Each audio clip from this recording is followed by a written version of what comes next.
Fala pessoal, aqui é o instrutor investidor, né? E eu trouxe um assunto aqui, como todos já sabem, né?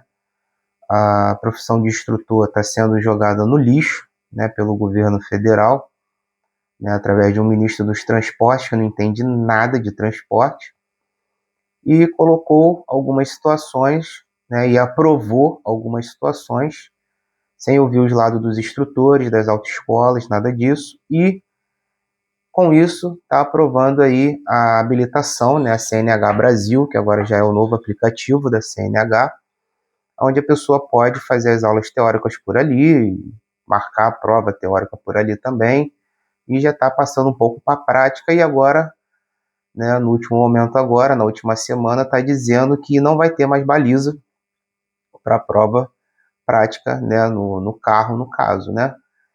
E com isso tudo que está acontecendo, as autoescolas estão entrando em colapso, né, estão sendo fechadas, estão indo à falência, autoescolas novas, autoescolas maiores, tem outras unidades, ainda estão conseguindo segurar um pouco a onda ali, pagando ali os funcionários, né, pagando as despesas ali que a autoescola tem com os veículos, os impostos e tudo mais.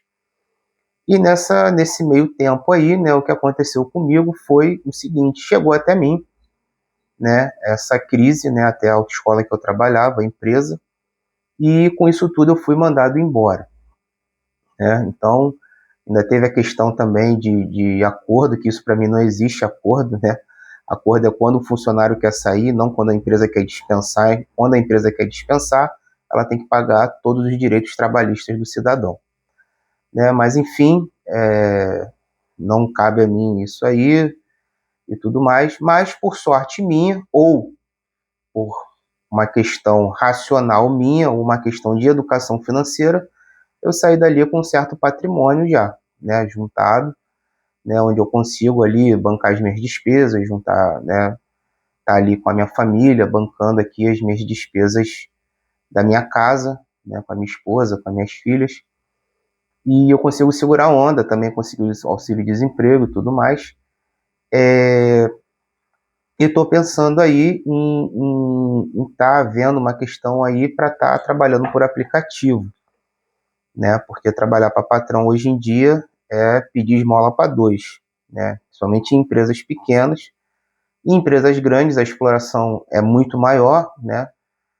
E enfim, o salário não compensa, as horas trabalhadas que você perde ali também não compensam, né? Então é muito melhor você trabalhar por aplicativo, e você tendo uma educação financeira você consegue chegar em algum lugar, né? Você consegue bancar a despesa do teu veículo, né? Para estar fazendo o teu dinheiro ali, trabalhando no dia a dia, sem precisar se matar, tendo uma meta simples, mas trabalhando todos os dias.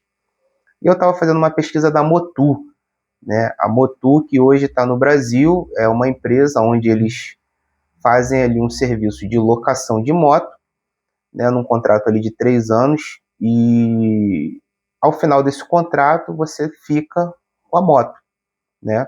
No caso ali eles disponibilizam tanto moto zero quanto moto seminova, lógico que vale muito mais a pena a moto 0 km, e eles disponibilizam peças, né, pelo aplicativo e tudo mais.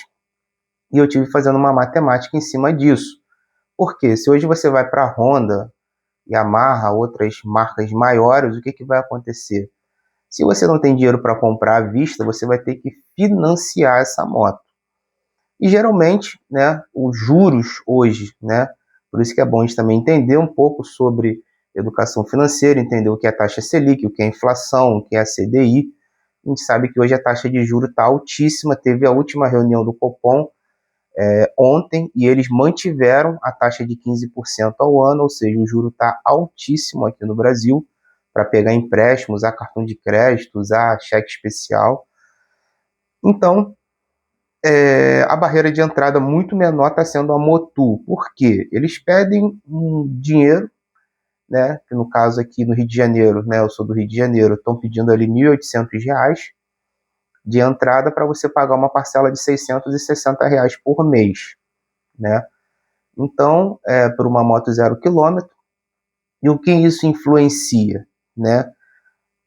Você não precisa nem estar com o nome limpo, né? Você não tem ali pesquisa ali, eles não pesquisam, né? Se teu nome está no SPC Serasa, né? Então, eles simplesmente você paga essa taxa de R$ 1.800 e a moto já é sua.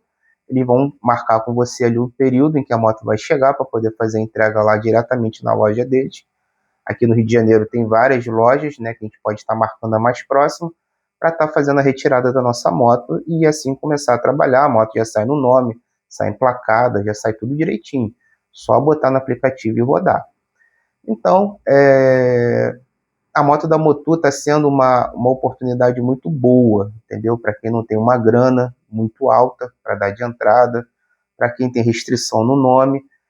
Por quê? Você hoje vai nas grandes empresas retirar uma moto e a alienação, né, dessa moto, ela vai ser feita por onde? Por um banco, né? E esse banco, né, geralmente a gente dá uma entrada, mesmo que seja uma entrada boa, cara.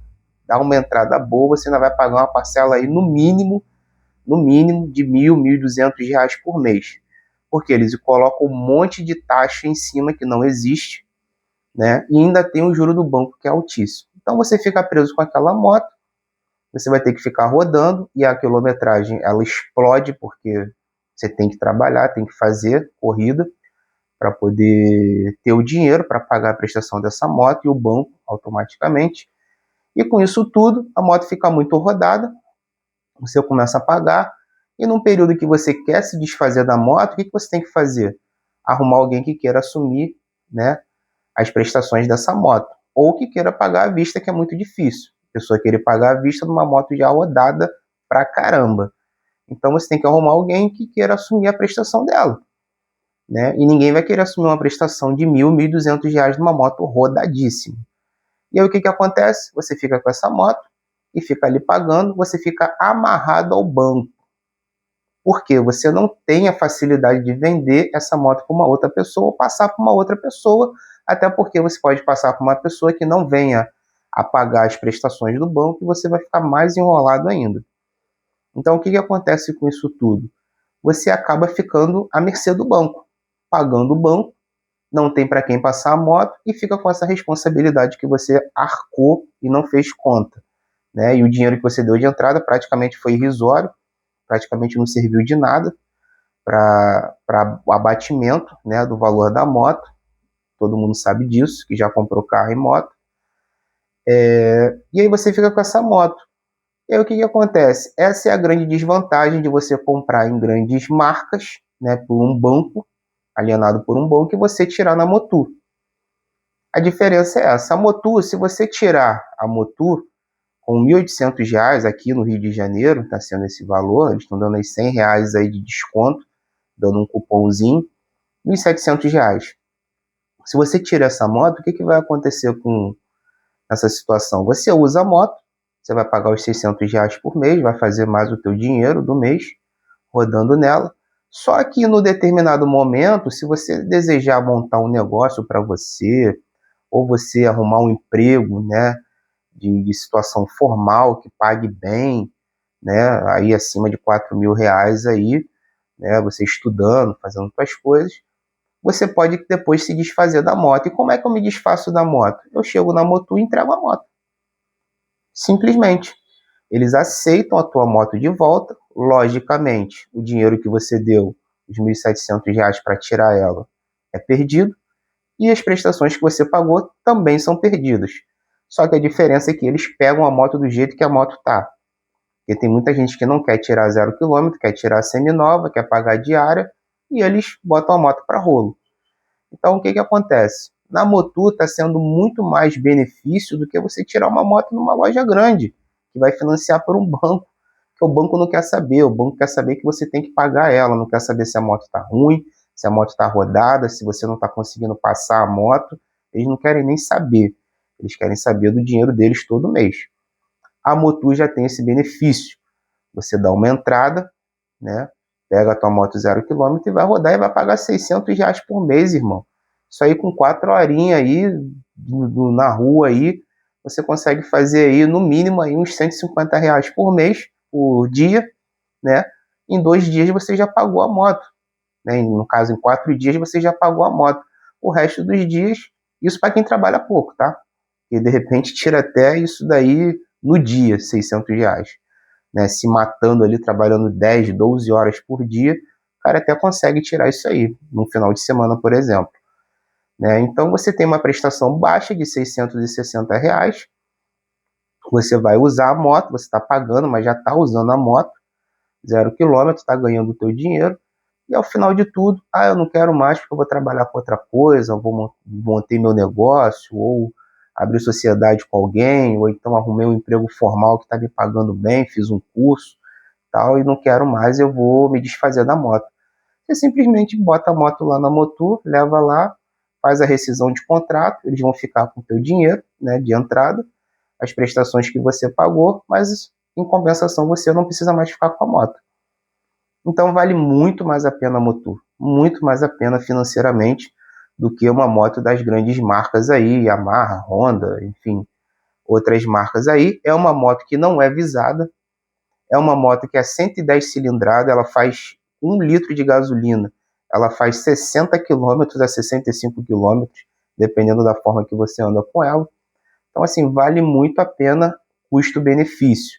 Até mesmo na hora de você se desfazer, tem esse benefício que as outras grandes marcas não têm, porque é feito diretamente com o banco. E esse banco quer o dinheiro dele e você vai pagar 2, 3 motos só de juros, como eu te falei. A taxa Selic está altíssima, 15%, né? A inflação também está arrebentando em cima. E você vai pagar 2, 3 motos e vai ficar com essa moto presa, porque você não vai conseguir passar para ninguém e nem vai conseguir fazer a quitação, enfim. Então, tem uma série de fatores. É lógico que existe também a condição em que a pessoa está com a moto e ela paga 2 prestações, paga da frente, paga de trás, para poder acelerar o processo de amortização para quitar logo essa moto, né? Mas eu ainda acho a Motu ainda muito benefício e eu pretendo pegar lá, entendeu?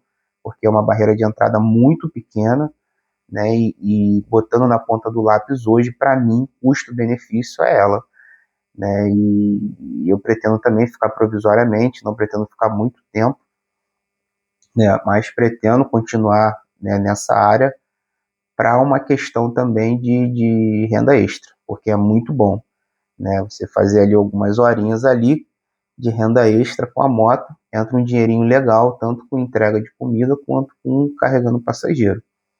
Então, eu trouxe essa questão aqui para vocês, porque às vezes você está pensando em trabalhar nesse ramo, está desempregado, ou, né, quer trocar de ramo e tudo. É um ramo legal, é um ramo bom, não precisa se matar para fazer 2.000, 3.000, coisa que uma empresa aí fora para você trabalhar quer que você fique amarrado lá 8 horas por dia para fazer esse valor, né? Então, a Motu está sendo um custo-benefício muito bom, né? Colocando na ponta do lápis aqui, foi um custo muito bom e eu queria passar só esse relato para vocês, né?